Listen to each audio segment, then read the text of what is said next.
Okay, ladies and gentlemen, welcome back to Canada Hoops. It's your boy Maddie. Thank you for your continued support. Please keep downloading and sharing us. Visit our YouTube channel. Hit us up on Instagram and X.com.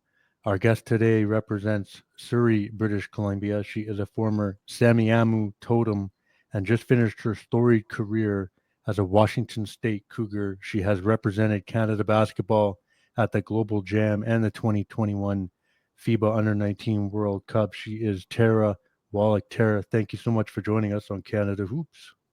Of course. Thank you so much for having me. Yeah, it's an exciting time for you. I'm glad you're able to carve out a little time in your day to do this. You wrapped up your senior season at Washington State, and we'll get into that. But just how are things right now? Just obviously probably a bit of reflection on that, but just let our listeners and the Canada basketball community know how you're doing. I'm doing great. I couldn't have asked for a better senior season and way to leave WSU. So many emotions this year, some highs, some lows, but I'm just in a really good spot. I couldn't be happier. And yeah, I'm just finishing up my school year and getting ready to graduate in May. What like you were the lone senior, I think, correct, on the team this year. Yeah. So what was like your approach, I guess, and maybe trying to be a leader and just in that role this season? What was that like for you day to day? Yeah, it was very challenging because I've never been in that type of position to be the leader on a team. Right. I came into the program with being the only freshman, so I kind of latched on to the sophomore group that was a year above me. So when they graduated, I was like, oh no, like my people. So Yeah, yeah. this year I definitely reached out to them a lot for advice because they were in my position last year, and they just gave me advice in the sense that I've been here the longest. I am the most experienced. I know kind of how this program should work. And just from my experience, that's how I wanted the freshmen to enjoy the season. And, I know what my coach doesn't like, what she does like. So I kind of just tried to give them advice from my perspective of how each season has kind of gone and how we were successful. And I used the example of when we won the Pac-12 year, my sophomore year, and how dedicated and how hardworking that group of girls were. So I sometimes just reflect after that year and give advice to the freshmen now that, they have so much room to grow, and just keep feeding them confidence. Because looking back my freshman year, I barely remember it because it was just so, it was every day was harder and harder. And I just can't imagine having six freshmen and, I was the only one. So, yeah, I think just giving my experience to them just has helped me be a leader and have confidence in myself, knowing that all the stuff I have done for the program.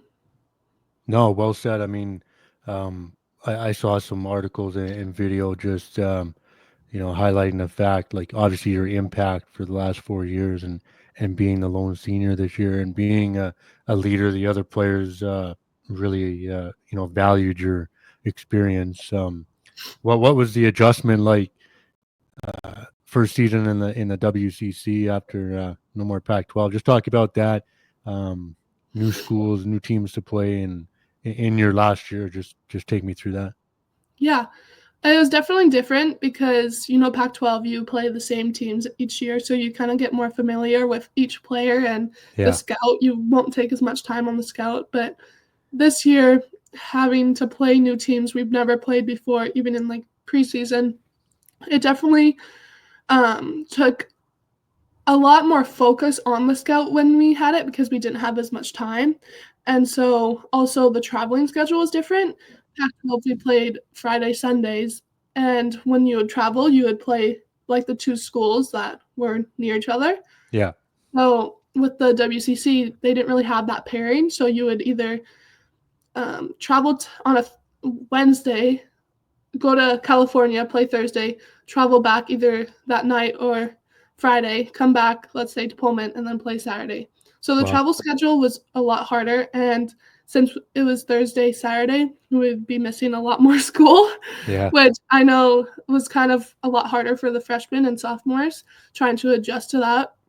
Luckily for me, being a senior, I don't have that many hard classes, so I wasn't really missing too much. But Yeah. yeah, we definitely had a lot more study hall on the road, and just when we had those film sessions, we just had to be a lot more locked in and focused on the different plays that the other team ran, and just get more familiar with each team.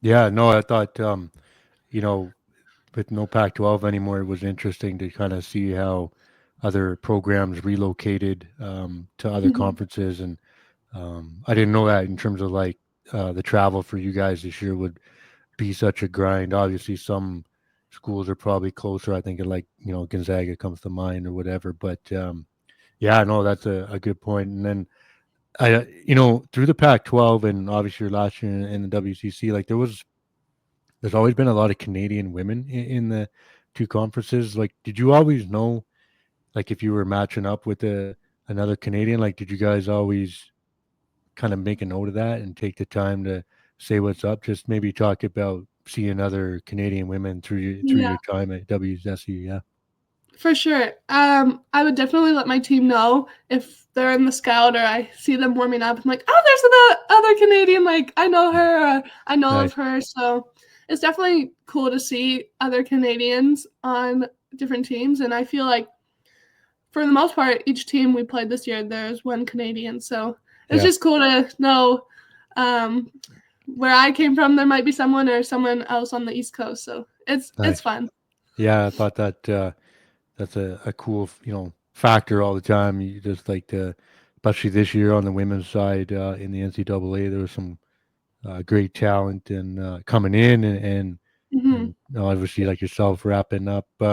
Okay, who's your pick to win March Madness? Who do you think's gonna take this now for the women? Um, I gotta support my former teammate Charlie Sledger Walker. Her team. We just watched them in Spokane, which was incredible. Yeah, And yeah, so I think UCLA is on a really good run, and I hope they can win this year. And when she's back playing, can go for a two-peat. yeah. They look tough and man, it's been a great tournament. I think that in a lot of ways for me, like no joke, the women's tournament has been a little more exciting. Like the men's is, Oh, you know, for sure. I don't know who's in the men's. well, all four number one on the men's Okay. side are in the final four because they've been really good. They've been really Wow. dominant, Yeah. and there's been some exciting games on the women's side. So it's been cool to see. Okay, let's run it back. Take me back to growing up in Surrey and just about the game coming in your life and how basketball started to take shape for you.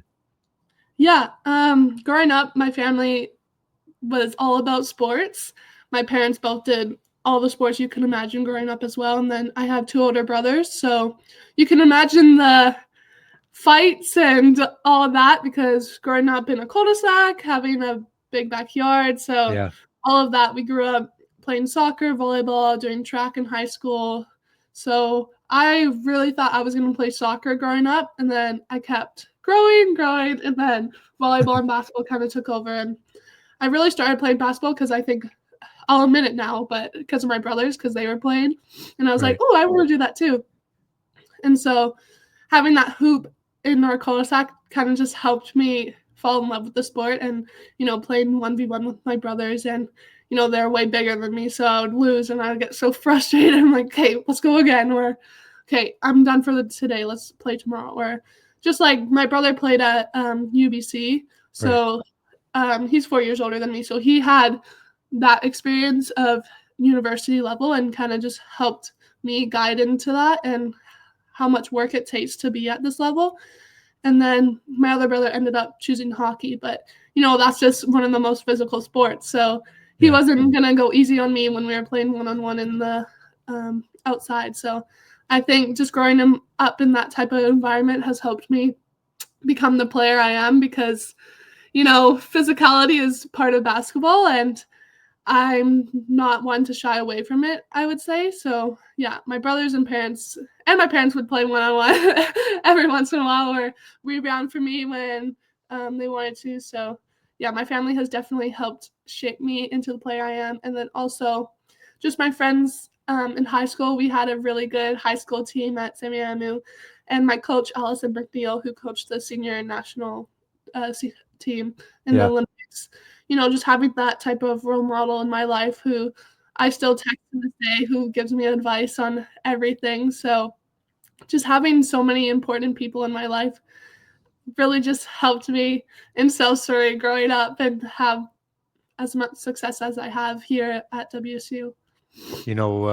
Allison joined us last year. She was a guest, and great conversation, and her knowledge and history. And I know for a fact she's going to love this episode with you. She's always quick to, I don't know if you're on X or not, but on X, she's quick to always highlight your success. I know she's very proud of you. And yeah, she just got inducted, or she will be inducted into the Canadian Basketball Hall of Fame this year. It's super cool. So we're excited for that for her, and it's great you guys have that connection.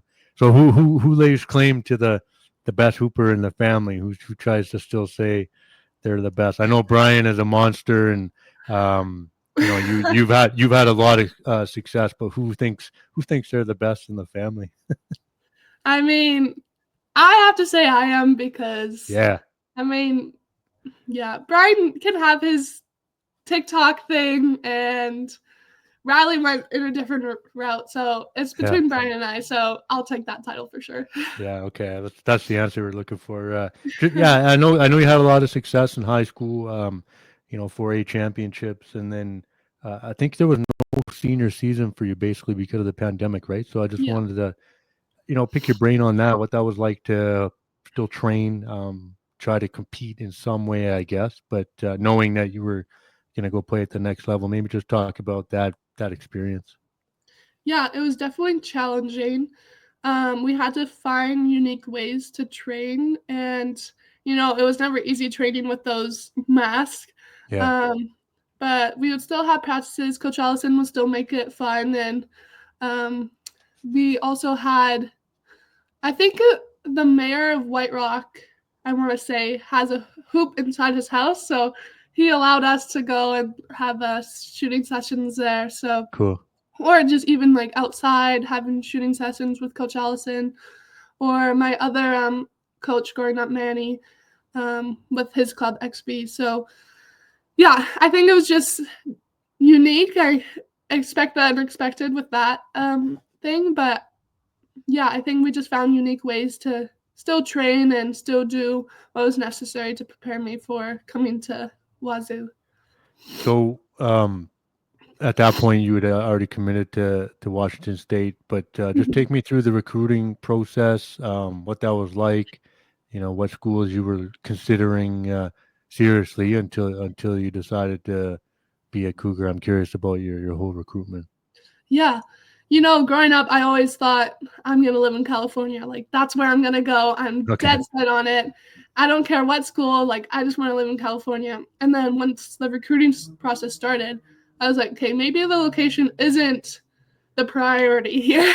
So I think it just took a lot more, I don't know if maturity is the right word, but just realizing what I was actually looking for. And before COVID hit, I went on a couple unofficial visits just to UC San Diego, UC Irvine, Santa Barbara, and just to see like the feel. And I always told myself that once I stepped on foot on campus that I would have that gut feeling. And I didn't really get that feeling with those schools.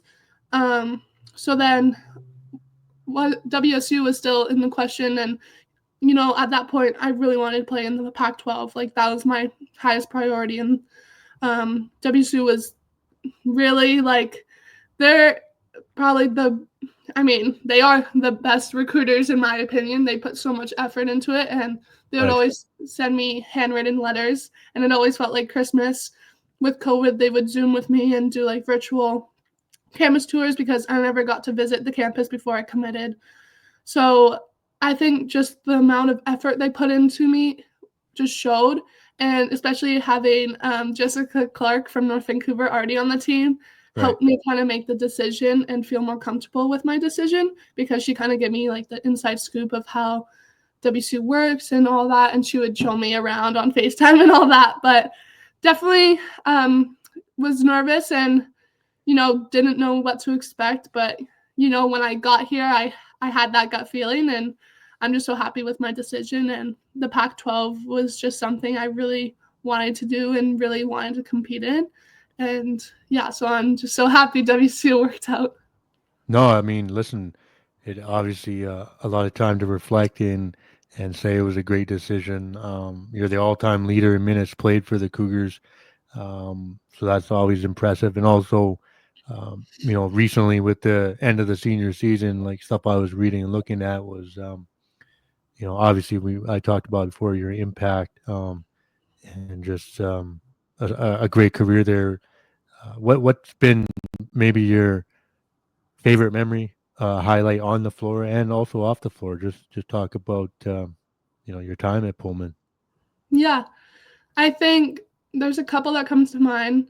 I mean, when we won the Pac-12 championship in Vegas, Yeah, that's still something when I say out loud is like a fever dream. yeah, That whole week, month afterwards was probably the best time ever in WSU. We just felt so much love and support from the community. And then just also this year, my senior night, and then also my last game in Beasley, it's just shows how much the community loves you and supports you. And even I did a interview at our local like bowling alley called Zeppo's, okay. and I got a standing ovation, and I've never had that before, and I truly felt so loved and appreciated. And I cried a lot on my senior night, and I wanted to cry in the bowling alley, but I was like, maybe not the right place to cry. Right. But the community has just shown so much support and love over these years, and some people come up to me and they'll be like, "You don't know who I am, but I love watching you from a freshman to senior." And I'm like, wow, it's just crazy how fast these 4 years have blown by. But knowing all these people have been behind me, whether I knew it or not, has just been amazing. And yeah, this year I've just been shown so much love and support, and it's just been truly amazing. So yeah, definitely off the court. Even like at Walmart, which is one of the only stores in Pullman, someone Yeah. will recognize me, and yeah, that's just like super cool. And I'll feel like a celebrity. So it's amazing. No, those are great. I mean, you're still in the midst of it, but when you look back, whatever, 10, 15 years from now, I'm sure a lot of the stuff off the floor is what you'll remember more in Oh, yeah. relationships and connections. And it's just cool to see that the community has celebrated and supported you and the team through the years, right? So makes a lot of sense. A lot of time put in by yourself. So like, are you looking at pro next year? Like, just I'm wondering about that, or maybe a grad season. I don't know that I'd seen anything um, your way on that, but just talk about maybe what's next basketball wise for you. Yeah, I'm all out of eligibility, so Okay. that would have been great if I had 1 more year. But yeah, so I'm out of that. So I'm gonna play pro. Yeah. Um, Still deciding where I'm gonna go, but yeah, I'm excited for the next chapter. And yeah, I'll probably move out overseas, Europe, in September. So I'm looking forward to that. Is there maybe like a key factor for you or something you're really set on in terms of like to start the pro journey? Like maybe it's country or league or just like basketball wise, like a certain um, system the coach is running? Like, is there something that really stands out for you that you think you really want to have that first year? Yeah, definitely. I love the competition of Euro Cup, and Yeah. being able to travel to different countries is something super cool. Um, with the coach, I mean, they might be speaking a different language, so I hope I'll be able to understand, Right. and just like giving me patience, because I'll be kind of like a freshman or a rookie again. So Yeah. having patience with me, and but knowing that I'm going to work hard every single day. So yeah, I think I'm pretty open to anything and everything. So I'm just super excited to start playing professionally. Yeah, has there been someone that you can kind of lean on to pick their brain in terms of that experience and that process? Like, is there somebody that's Yeah, really for supporting you sure. right now with that decision? Yeah. So obviously Coach Allison, I Yeah, text her about everything and make sure she's okay with my decisions. And yeah, then also Kim Gaucher, she's helped me so much nice. because she was in my position and she just has so much advice for me. And then also the Plouffe sisters, I've texted them countless times. I'm like, Nice. what do you think about this coach? Or what do you think about this place? And, they've played in some places that are looking to me. So, Nice. just having that relationship with them has helped me make some decisions moving forward. And I'm just so grateful and for them answering my questions and giving me as much advice as they can. So yeah, definitely they have helped me a lot in this process. No, that's cool. I mean, listen, like when I fortunate enough to have all of them on the podcast, and I distinctly remember them saying like, yeah, people help them, right? So Mm-hmm. it's the next generation it's coming up, and they're able to help you, and that's really how it works. And I know they're gonna have great advice for you, and yeah, we're looking forward to seeing where you land, Tara, for sure. Thank you.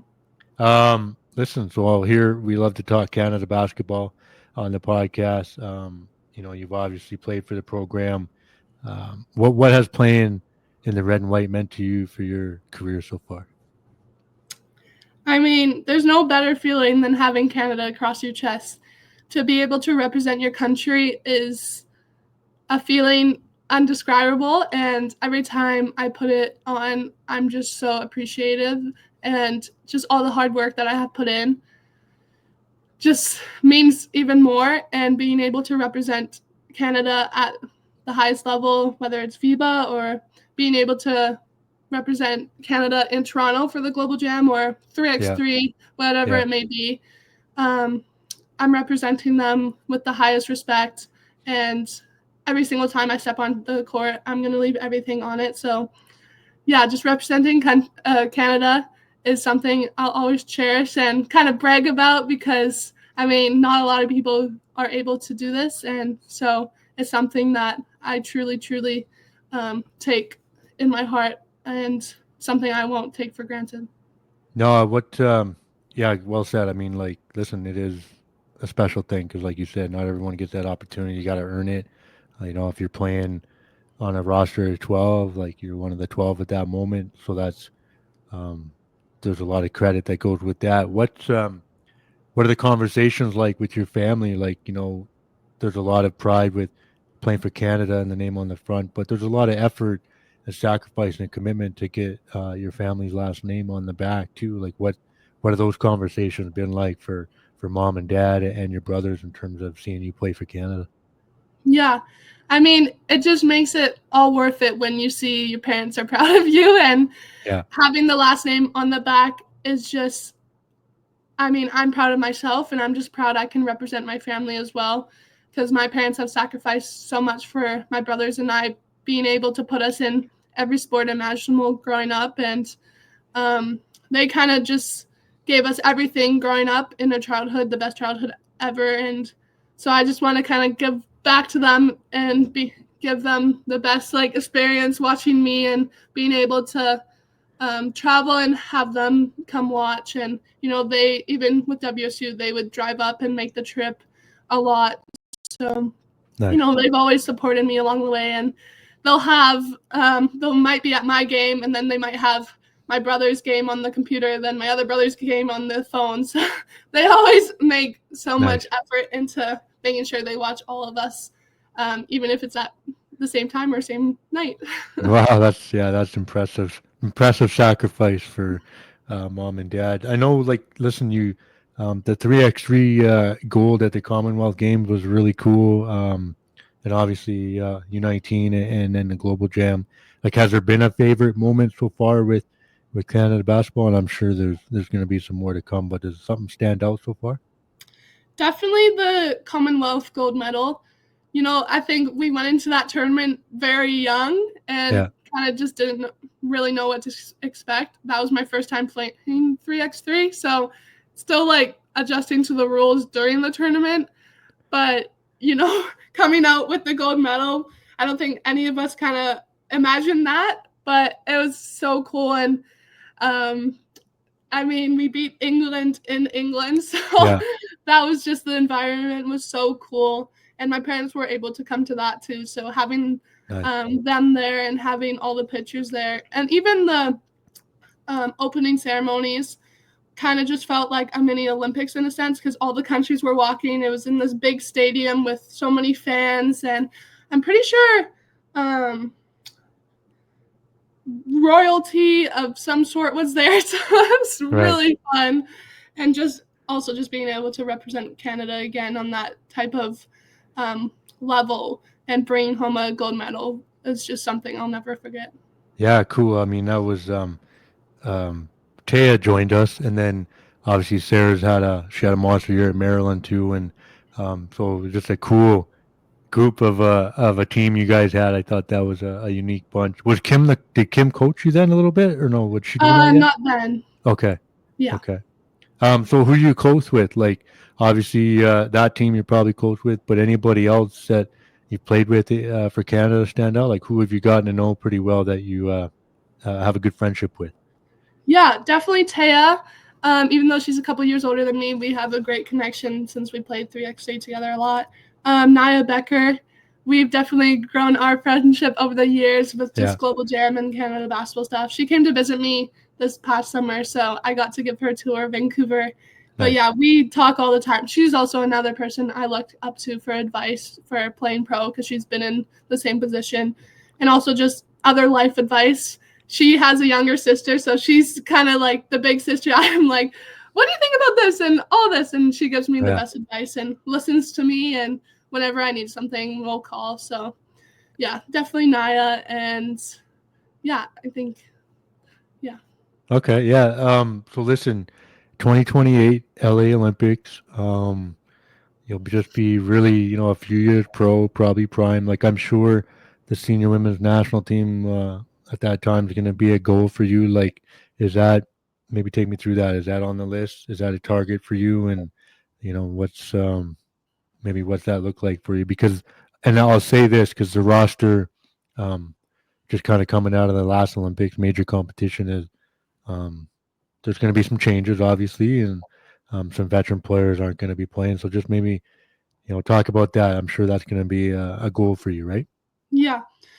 This summer I'll be able to compete and try out for the senior team. So I'm super excited for that opportunity, because it's my first time invited into the senior camp age group, and I feel as though I've worked all my life towards this moment. So I'm not going to take that for granted either. And I've been waiting for this moment too. So I'm excited and I'm ready. And, it's just another step towards my goals and to the 2028 Olympics. So yeah, the summer is a big summer for me, but I think I'm ready and I'm excited. Yeah, we're excited for you. I know, just supporting the program, both sides, obviously, men and women, for a long time, and just seeing the commitment and sacrifice that a lot of the women make is always really impressive. And it's great to see new opportunities for people. And both programs need a head coach right now. And then, like I said, on the women's side, it's going to be new pieces that are going to be coming in to contribute. So I think that's really exciting. Okay, T-Dub, top 5 or favorite 5 for Canada basketball. Who do you got? Okay, I kind of took this list and thought about who I have looked up to growing up and who I kind of want to model my game like. So obviously, first up, Kim Gaucher. I mean, she is just someone who I look up to, and obviously has done so many things for Canada basketball. And she just always gives me so much advice, and she coached me for a 3x3 tournament. So just being able to hear her experiences and all that has helped me so much. The Plouffe sisters too. I mean, well done. What can't they do? I think I want to play my game kind of like them, because they're bigger guards, forwards, kind of just like me. So, I mean, what can't they do? So that's kind of my perspective trying to play basketball and moving forward into the pro life. And then also Bridget Carlton. She's also a bigger guard who can shoot. So that's kind of how I wanted to be in college and how I want to shape my game. And then just also need a point guard. So Keena Nurse is just always someone who I looked up to, who has made a name for herself and just shaped the way Canada basketball views female athletes. So, yeah. No, that's full of legends, right? And well deserved, and obviously, shout out Kim, like icon, right? I don't like, she gets put in a lot of fives, and rightfully so. Done a ton for the program, and is still doing it, obviously, with the coaching side. And big fan of hers, and Michelle and Catherine too. Like, thankful that they joined us, and very cool to see the impact they still have with 3x3, and they do a lot for young players in their community too. And I mean, Bridget and Kia, like, still going and still playing, and very, very big time for the program and representing Canada wherever they play, and obviously in the Olympics. And Kia's just, she's on Raptors broadcast every night in Canada, right? So very cool five. I always like asking that question because it's everyone's, unique, like, five for a reason, right? So appreciate that. Of course. Anyone you'd like to see us join us on the podcast? Who's got a good Canada basketball story that you think should pull up? Oh, that's a good question. You might have to help us out and got to get them on too, but no pressure. Trying to think of. And we've been really lucky. We've had a lot of great guests too. So yeah, I'm trying to think who you haven't had. We could reach out to Naya. That'd be a fun one. Yeah. Okay. Yeah, Naya would love to. Yeah. Yeah. Okay. Well, we'll work on that. Listen, Tara. Sorry. Go ahead. One. Jade Belmore. I had Jade. Oh, you did? Okay. Yeah. Never mind. No, Jade was super great because I know she played Global Jam with you, and been tearing it up in youth sports, and really that was a fun one too because she's come from the West like us, right? Yeah. So we gotta represent. But yeah, we'll talk to Naya. We'll make that happen for sure. Any shout outs or thank yous before I get you out of here? And again, really appreciate that. It's been a lot of fun. No, just thank you for having me. This was so much fun, and I will take any opportunity to talk about Canada. I know everyone here knows it, so yeah, I just love Canada so much, and I'm so excited to represent them this summer. Yeah, well, we're looking forward to seeing you do that, and I want to thank you again. I want to thank Tara Wallack for pulling up. Thank you for listening. Remember to rate and review us wherever you get your podcast. Check out our YouTube channel. Hit us up on Instagram and x.com. Keep supporting Canada basketball and our Canadian Hoopers, and we will see you on the next episode.